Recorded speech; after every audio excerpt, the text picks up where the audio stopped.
नमस्कार, मैं N K Singh. UAPA unlawful activities prevention act. आपने जैसे ही ये शब्द हमने आपको बोला, आपकी ज़हन में क्या आया?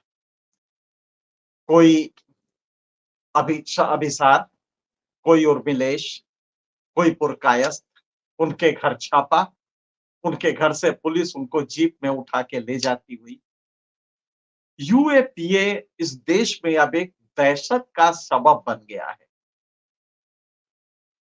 वो लोग जो सरकार के खिलाफ बोलते हैं, उनको किसी रात, किसी दिन पुलिस वाले आके उठा ले जाएँ और कह दें कि साहब ये टेररिस्ट है। लगभग यही कमोबेश हालात हैं। मुझे याद आता है, ये हालात थे जर्मनी में, जब गेस्टापो लोगों के घर जाते थे, तो पूरा मोहल्ला दहशत में खिड़कियाँ बंद कर लेता था। ये हिटलर का ज़माना था।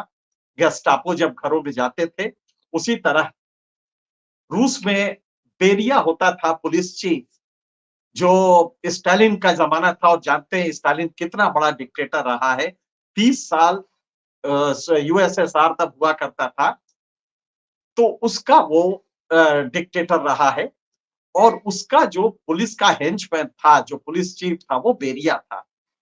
बेरिया के लोग जब वहाँ जाते थे, तो ये खबर पूरे दुनिया में फैल जाती थी। मुझे याद है कि करीब स्टालिन के मरने के 10 साल तक बेरिया का नाम गूंजता था और हम लोग बचपने में घरों में इसके बारे में सुनते थे। गेस्टापो का नाम आपको याद होगा। गेस्टापो से किस तरह की दहशत होती थी। भारत में यूएपीए और यूएपीए के जो लगाने वाले हैं, वो पुलिस हो सकती है। आप जानते हैं पत्रकारों पे हाल में उर्मिलेश और अभिसार, इसके अलावा पुरकायस्थ जो कि न्यूज क्लिक के चीफ हैं, इनके ऊपर तो जो लगा ही है। आप ताज्जुब करेंगे कि पिछले 2015 से 2020 तक हम चाहते हैं कि आज आपको आंकड़े से बताएं कि इसकी स्थिति क्या है, यूएपीए दरअसल क्या है और यूएपीए में हो क्या रहा है 2015 से 2020 तक। और ये सरकार के आंकड़े हैं, एनसीआरबी के, नेशनल क्राइम रिकॉर्ड ब्यूरो के आंकड़े। 8,371 लोगों को यूएपीए में बंद किया गया। ये 5 साल का आंकड़ा है और आप जानते हैं कि इसमें बंद होने के बाद जमानत वगैरह नहीं होती है, तो दरअसल वो जेल ही होता है, सीधे पुलिस उठा के बंद कर देती है। और जब केस चलता है, तो आप जानते हैं इसमें कितने लोग सजा पाते हैं? 2.8%। मतलब कि 97.2% लोग इससे छूट जाते हैं। लेकिन अरेस्ट, अब सरकार इसमें पैंतरा क्या करती है कि रेट ऑफ कन्विक्शन 27% बताती है। दरअसल अरेस्ट को छोड़ देती है। जो चार्जशीट करती है, जो केस में मामला ले जाती है, उसके आधार पे वो कहती है, ये नहीं बताती है कि हमने अरेस्ट, जिसका मतलब क्या हुआ कि किसी को यूएपीए में आप अरेस्ट कर लेते हैं, उर्मिलेश और अभिसार, ये सारे लोग तो इसी के शिकार है ना। और एक दर्जन इस समय लोग हैं जो कि इसमें कहीं न कहीं देश में इसके शिकार हैं और वो पत्रकार हैं। बाकी तो छोड़ दीजिए, जो हैं वो तो अलग है। लेकिन वो पत्रकार हैं जिनको कि अरेस्ट किया गया है। अब इसको आप समझ सकते हैं कि यूएपीए वो दहशत है जो कि झुरझुरी ला देता है देश की जनता में, जो कि प्रजातंत्र से जिस सरकार को चुनी है, वही सरकार ये कर रही है। मुझे याद आता है, मदन बी लोकुर जो सुप्रीम कोर्ट के जज थे, उन्होंने एक वेबिनार में बात करते हुए बड़ा अच्छा एक फ्रेज इस्तेमाल किया था। जानते हो वो फ्रेज क्या था? There is there is development of something called soft torture. सरकार का ये सॉफ्ट टार्चर का तरीका बन गया है। पहले तो ये करती थी अपने दुश्मनों को कि कंसंट्रेशन कैंप में ले जाती थी, जर्मनी में, रूस में, साइबेरिया में ले जाती थी, ठंड में मर जाते थे।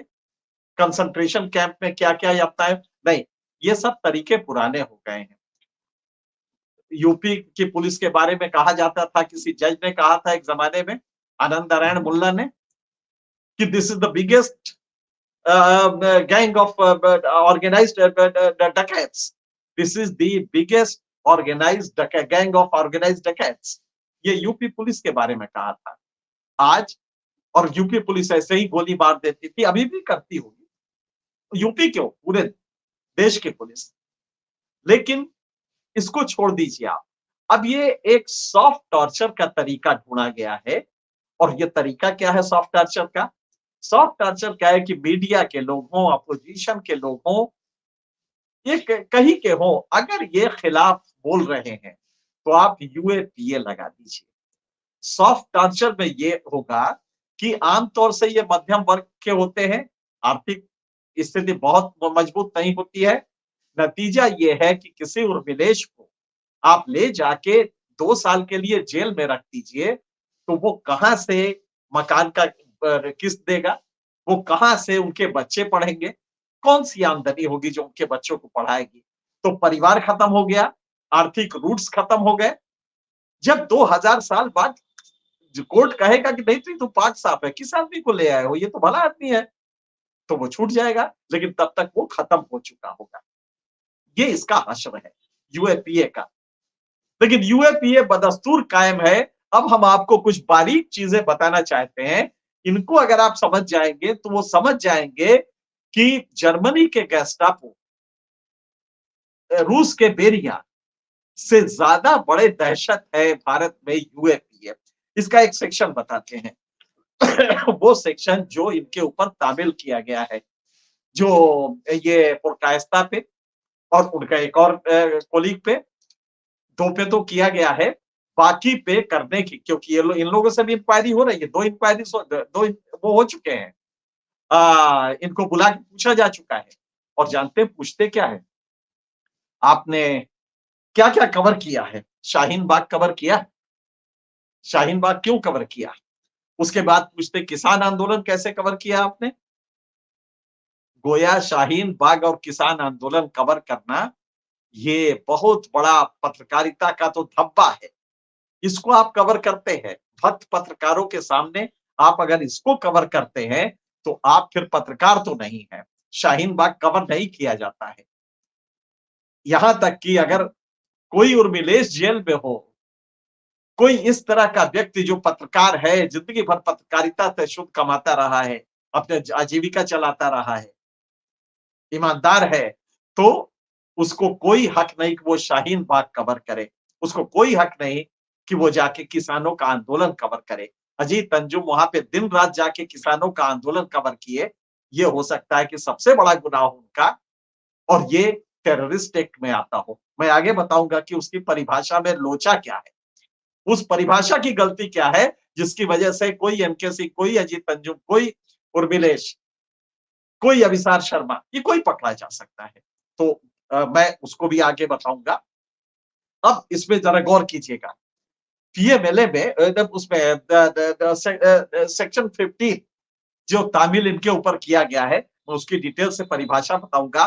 बहरहाल जब दूसरे दिन ये लोग इन्वेस्टिगेशन में बुलाया गया था इनको, और जब गए तो जानते हैं सवाल क्या था?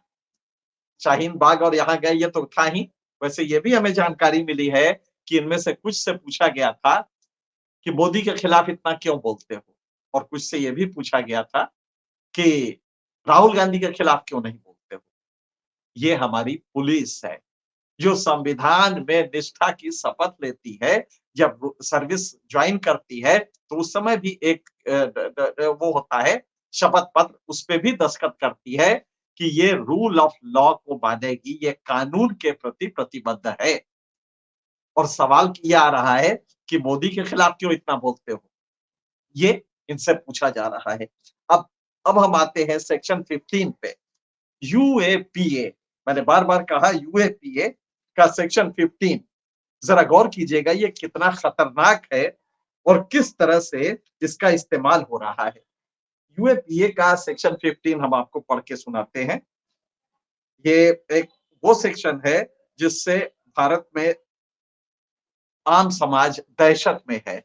देखिए सेक्शन ये कहता है, टेररिस्ट एक्ट की परिभाषा देता है section 15, whoever does any act with intent to threaten or likely to threaten the unity, integrity, sovereignty, और इसके बाद में हाल में 10 साल पहले जोड़ा गया इकोनॉमिक सिक्योरिटी। जरा देखिएगा, गौर कीजिएगा, ये जोड़ा गया 10 साल पहले जोड़ा गया, और sovereignty of India, और with intent to strike terror or likely to strike terror in the people or any section of the people in India or in any foreign country। इसके बाद कहा गया है कि मतलब whoever जो करता है उसके बाद कहा गया है by using bomb, dynamite, other explosive substances or inflammable substance or firearm or other lethal weapon or poisonous or noxious gases or other chemicals or by other substance। मतलब कि ये बम, हथियार, AK-47 इन सबों का यूज करता है इस उद्देश्य को पाने के लिए। इसके साथ एक लाइन और है कि और by any other means of what ever nature, any other mean, अगर वो कोई और भी साधन यूज करता है। यहीं पे ये मीडिया का लेखन लाते हैं कि वो अगर ये देश की इकोनॉमिक, गौर कीजिएगा मैंने अभी जोड़वाया आपकी 10 साल पहले जोड़ा गया इकोनॉमिक सिक्योरिटी। इसमें हम बताएंगे कि क्या है, किस तरह पत्रकार को ये जेल कर सकते हैं जिंदगी भर के लिए यूएपीए में। देखिएगा इस लॉ में कितनी पेज है कि इकोनॉमिक सिक्योरिटी को बर्बाद करने के लिए, खराब करने के लिए लाइकली इंटेंशन भी हो, तो मतलब इंटेंशन ना हो, आगे कभी इंटेंशन हो सकता हो, ये भी इसमें आएगा। तो उसके लिए इन्होंने कहा है कि by any other means, whatsoever means of any nature. तो ये कहा इन्होंने by any other means of whatsoever nature to cause और लाइकली टू कॉज। अब इसमें क्या है, एक लाइन और जरा देखिएगा, disruption of any supplies or services essential to the life of community in India or in any foreign country। कि मतलब अगर इनके लेखन से कोई सप्लाई डिसरप्ट होती है, किसानों के आंदोलन में, अगर उन्होंने कहा कि किसान का आंदोलन सही है और इससे ये दिक्कतें हो रही हैं, किसान आंदोलन इस की मांग ये है, ये सब है, और इसकी वजह से किसानों ने वहां पे सड़क जाम कर दिया है और सप्लाई दिल्ली नहीं आ पा रही है, तो जो लिखने वाला है उसको आतंकवादी बता दिया जाएगा। जो बात ये लिख रहा है, किसी उर्मिलेश ने, किसी एनके सिंह ने, किसी अजीत अंजुम ने वहां जाके कवर किया और बताया आपने वीडियो में कि साहब ये किसानों का जेन्युइन आंदोलन है, जबरदस्त आंदोलन है, और ये किसानों को एमएसपी सही न मिलने की वजह से है, रिम्यूनरेटिव प्राइस नहीं मिल रहा है। तो इसमें वो किसान वहां पे सड़क पे है। इस बात में हमें ले जाएंगे कि आपने अपने किसी अदर मीन्स से, जो अभी आपको हमने पढ़ के सुनाया, उसमें ये कहेंगे कि साहब इस साथ बम का नहीं इस्तेमाल किया आपने, AK-47 का नहीं किया, लेकिन लेख का तो किया, और लेख का किया तो बहुत बड़ी गलती है। आपने अपने लेख से कैसे ऐसा कर दिया कि किसानों ने सप्लाई रोक दी, और सप्लाई रोक दी तो दिल्ली में सब्जी आना बंद हो गई। यहां तक ये कानून वाइड फोल्ड है, विस्तार है इसका। तो जब चाहे हमारे दरोगा जी दिल्ली पुलिस के, चाहे कोई आईपीएस अफसर प्रमोशन पाना चाहता होगा, तो होम मिनिस्टर के खुशी के लिए वो किसी एनके सिंह, अजीत अंजुम को ले जाकर उठा के बंद कर देगा यूएपीए में। और जहां तक इसका सवाल है कि भारत की इकोनॉमिक सॉवरेंटी, अब आपको एक छोटा उदाहरण देते हैं, आप इसको समझ लेंगे बड़े आराम से। मान ये जो हमारा एग्रीकल्चर प्रोडक्शन होता है, इसके 4 एडवांस एस्टिमेट्स आते हैं। पहला एस्टिमेट ये देख के होता है कि कितनी बुआई हुई है, कितने एरिया में हुई है। दूसरा फिर आता है जब सिंचाई वगैरह एक आध पानी पड़ जाता है। फिर तीसरा आता है, फिर चौथा फाइनल आता है। अगर मान लीजिए कि तीसरे एडवांस एस्टिमेट के बाद सरकार की रिपोर्ट आई कि अब की दलहन का उत्पादन 3 मिलियन टन कब होगा, 22 मिलियन टन होगा या 24 मिलियन टन होगा, 3 मिलियन टन कम होगा, मतलब कि दाल की खपत दाल की क्राइसिस होगी। सीधी सी बात है कि उन्होंने अगर रिपोर्ट में दिया है कि 3 मिलियन टन का दाल कम होगा क्योंकि पाला पड़ गया है, तो सीधा मतलब है कि दाल की क्राइसिस होगी। अगर हम ये लिखते हैं कि आने वाले दिनों में दाल की कमी होने की आशंका, सरकार को आयात करना चाहिए, इतना लिखना काफी है, क्योंकि तब जितने भी आड़तिये हैं वो दाल अपना स्टोर कर लेंगे दाम बढ़ने के लालच में, और जैसे ही दाम बढ़ने के लालच में करेंगे तो जनता की सप्लाई रुक जाएगी, डिसरप्शन ऑफ सप्लाईज हो जाएगा और इकोनॉमी हमारी खतरे में पड़ जाएगी। आप जरा गौर कीजिएगा, देश की इकोनॉमिक सिक्योरिटी खतरे में, क्योंकि दाल अगर तो महंगाई बढ़ेगी तो इकोनॉमिक सिक्योरिटी, क्योंकि तब मैसेज ये जाएगा कि विदेशी लोग कहेंगे कि हम एफडीआई नहीं करेंगे। कितना बड़ा विस्तार है। मोदी जी चाहे तो बड़े आराम से हम सबको जेल भिजवा सकते हैं, सिर्फ इसी आधार पे। अब हम आते हैं जब सन 2002 में गुजरात में दंगे वगैरह हुए थे, तो एक अजीब सा हादसा था। बीबीसी मोदी जी का इंटरव्यू ले रहा था, 2002 की बात है। उसने एक सवाल किया कि अच्छा, इस हादसे के बाद से, इस सब के होने के बाद से अब आपको लगता है कि हम कुछ और करते, जब पीछे आप देखते हैं तो लगता है कुछ और करते तो बेहतर होता। तो मोदी जी का जवाब था, हाँ, एक चीज मैं नहीं कर पाया था, मैं मीडिया को मैनेज नहीं कर पाया था। मैं मीडिया को मैनेज नहीं कर पाया था। उनका एग्जैक्ट सेंटेंस है जो उसमें कहा गया है, यस, वो अंग्रेजी में बोल रहे थे। Yes, one area where I was very very weak and that was how to handle media. आज मोदी जी को मीडिया हैंडल करना आ गया है। यूएपीए है, हमारे केचुए के रूप में रीढ़ विहीन ऑफिसर्स हैं जो पुलिस की वर्दी पहने हैं, जिसमें कि लिखा रहता है आईपीएस ऑफिसर के, उस पे अगर आप देखें तो इंडियन पुलिस सर्विस लिखा होता है, अशोक का लाट बना होता है।